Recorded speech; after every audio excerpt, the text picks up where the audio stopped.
Now guys, welcome back to another week of KARQ'S Reviews Fan Edition. This will only be going on for a little bit longer before we get back on track with regular KARQ'S reviews during the Overwatch League season, where we break down the best Defiant plays. Remember to get your gameplay reviewed here for the Fan Edition. Follow the Toronto Defiant on Twitter, use hashtag KARQ'S Reviews, leave your name, your SR, and the replay code, and maybe I'll take a look at it. Alright, let's get this week's episode started.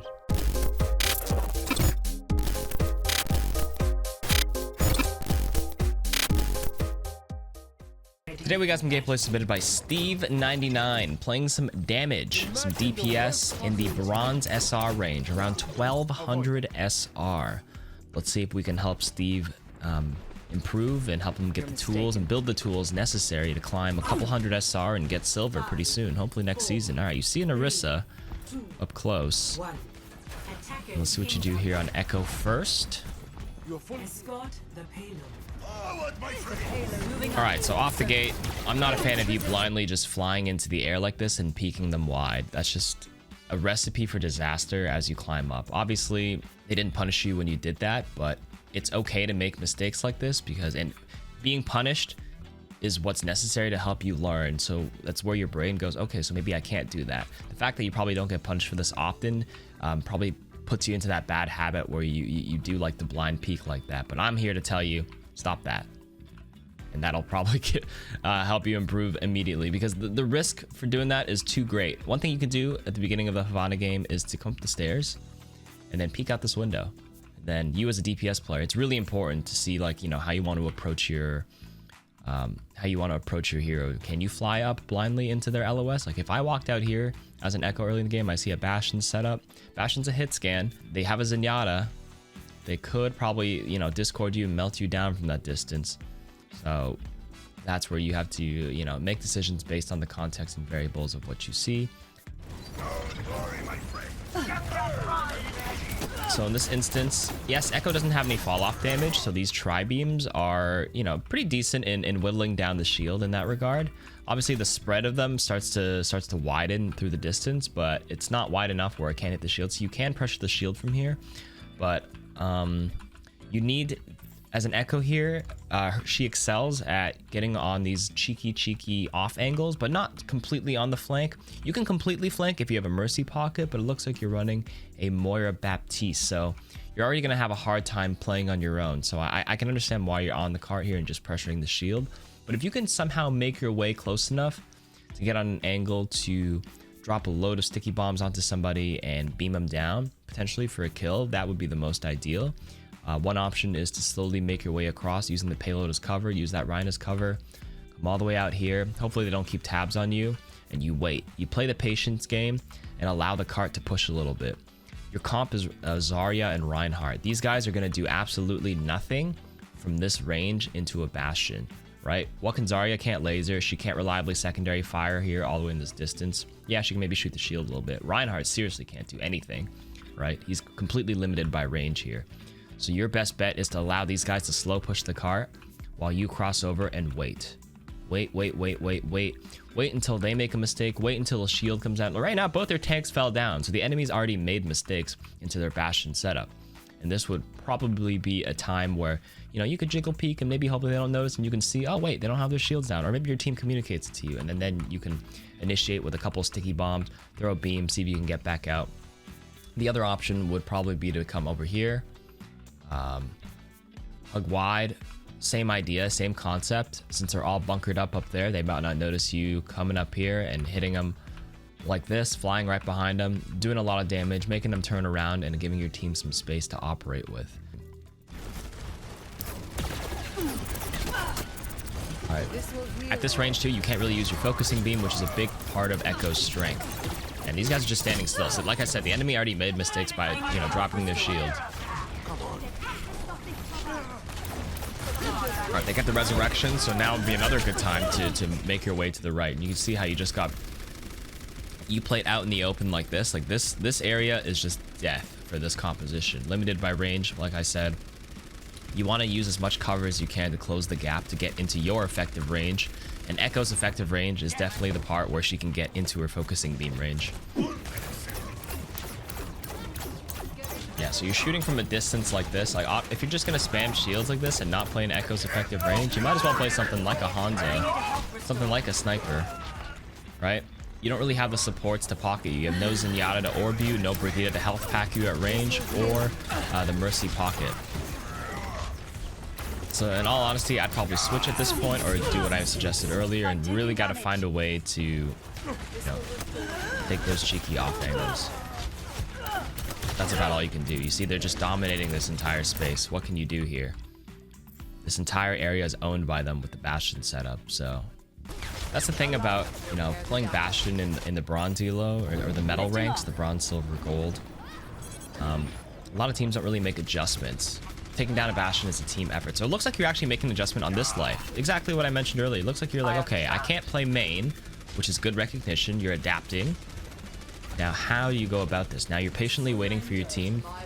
Turn the corner. Your Moira decided to try to make a play, and it seemed like she flanked with the Coalescence off the side.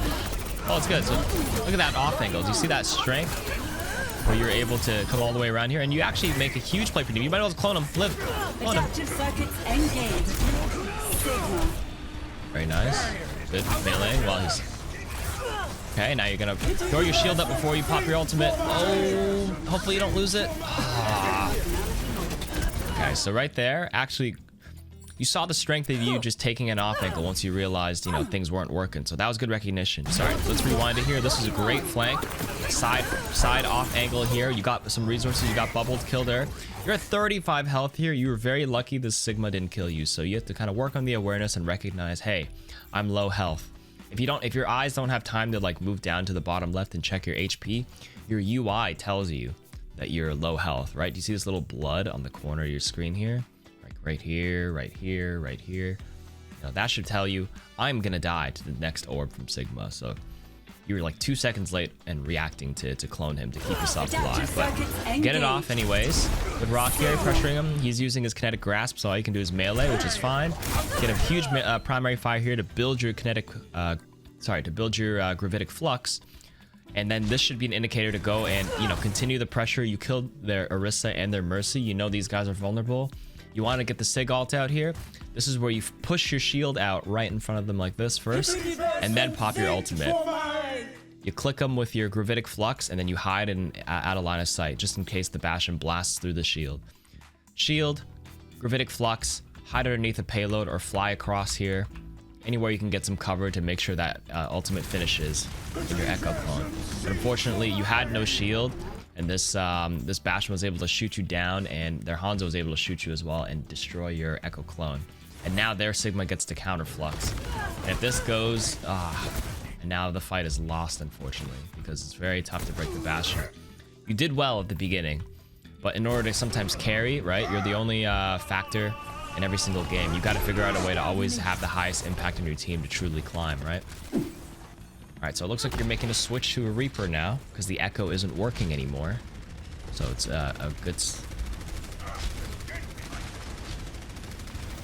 Let them up. This is good. Oh, you're gonna teleport right in front of him. Now that was especially dangerous. I like your idea of trying to get behind them while waiting patiently, but I think that teleport location itself was so risky. So this would not... Honestly, if I were you, I probably wouldn't have teleported like this. I probably would have teleported right underneath here.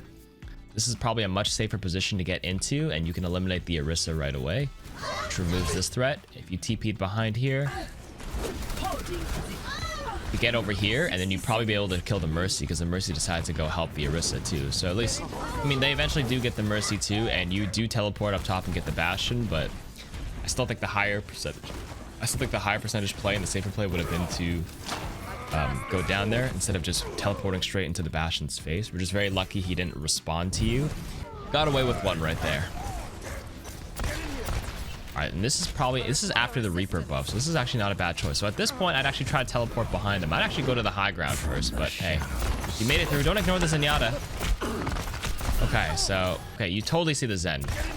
Object permanence. You know he's there. You know there's a Hanzo in between them. If I were you, I would have teleported up here, up to the high ground, look down, and check for the Zen. You teleport on this side, and even though you couldn't see the Zenyatta come around the corner here, you saw him earlier and you know he was hovering around here. So if I'm a Zenyatta and I see the Reaper teleport here, you just get discorded, you might get shot at. So this teleport was risky inherently no matter what the Zen did here. That's why I suggested coming up here first, because I don't think the Hanzo saw, which would cut that Zenyatta's line of sight, so you'd be able to assess where you want to drop on. And then you could have probably dropped like this, boom, boom, boom, he would have died. Reaper's playstyle is very sneaky by nature. If you can help it, teleporting while they're busy shooting and they can't see it or react or hear it would be the most ideal. Okay, there, Mercy is just AFK. All right. Okay, so this would be a perfect time where you get a kill and get a teleport off. Good. Not the best location for one, but the idea to teleport was there, which was, you know, a good first step. If I were you, I probably would have teleported to the top of the silos.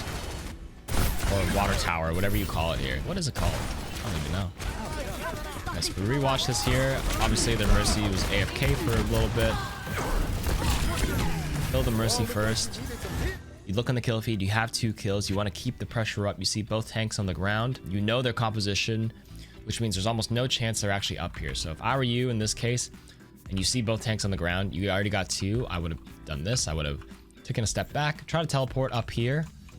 High chance they don't see it or notice it, and if they do, then you can wraith out. But once you're up here, you can sneak around and drop on the tanks or drop on their backline like this, rather than blindly teleporting to the top of the bridge, which is a common spot that's contested by heroes like Bastion and Zenyatta.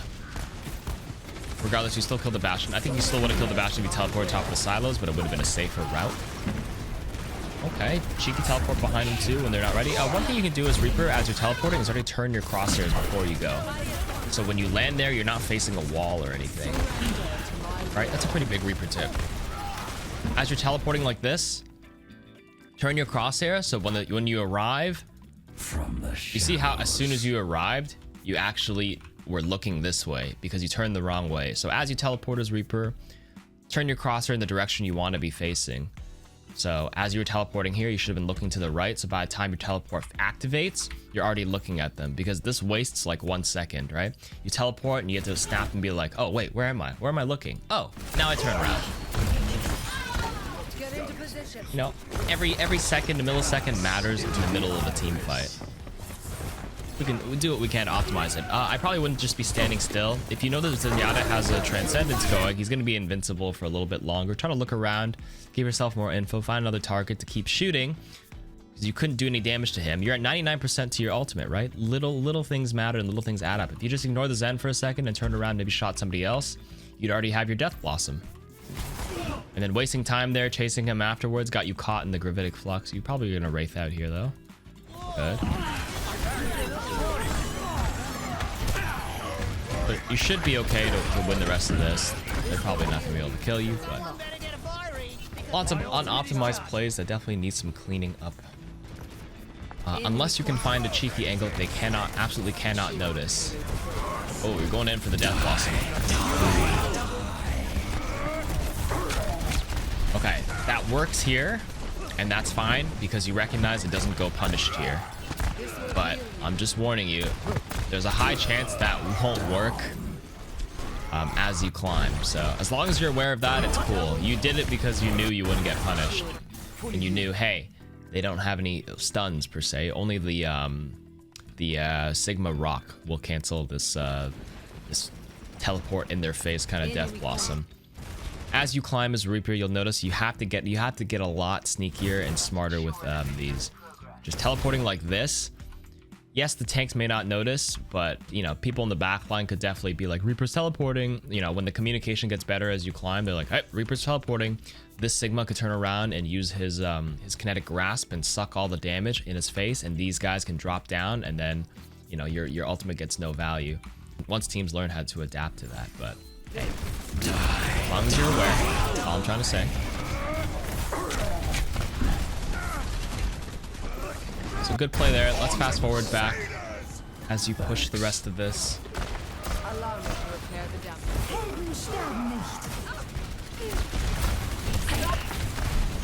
Okay, you got pulled by Rissa, so you're backing out.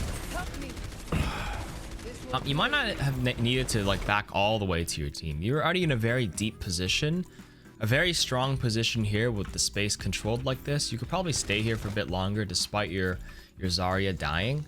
As soon as you come out here, you could probably come out in here, grab the mini and top yourself off, right? You were just down a few bars of health, not too much.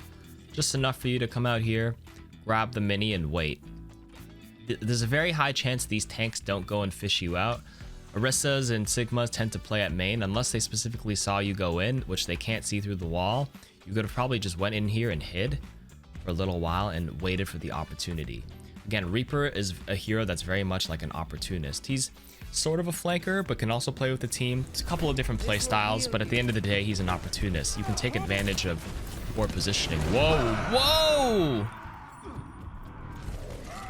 I picked the wrong Reaper.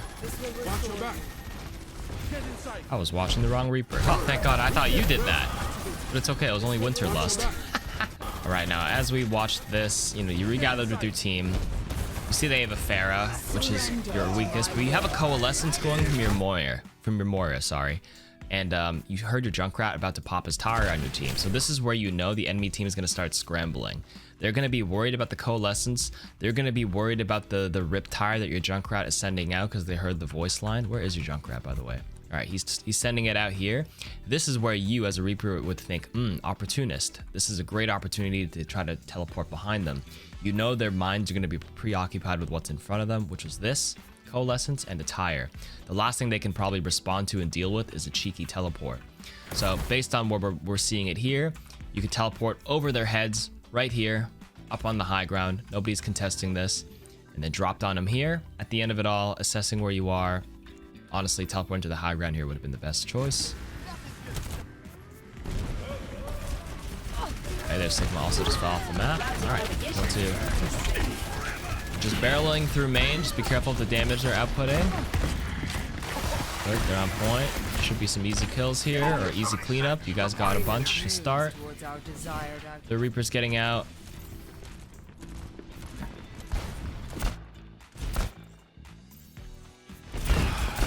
Okay, I've seen some Reapers actually play this in my recent games because of the new Reaper buffs. What they'll do, especially in this time where, you know, they're all scattered and they can't check what's going on. This Lucio's retreating. They're not looking anymore. They can't see you if you just teleport and duck underneath here. I've seen it. I saw a Reaper do this in my game 2 days ago. He just tucked himself under here and just waited. And then he waited and waited until, you know, the other team just starts scrambling on, because at this point, especially at this rank, you know, at any rank, teams panic and go like, okay, we have to touch cart. They tunnel vision. They don't think about reestablishing position on the high ground and having one person touch. They'll all just decide to scramble onto the point. I can see the future. This is what they're gonna do. And the last thing they're gonna do is turn around and check for a Reaper here. These guys, they're not gonna even see it.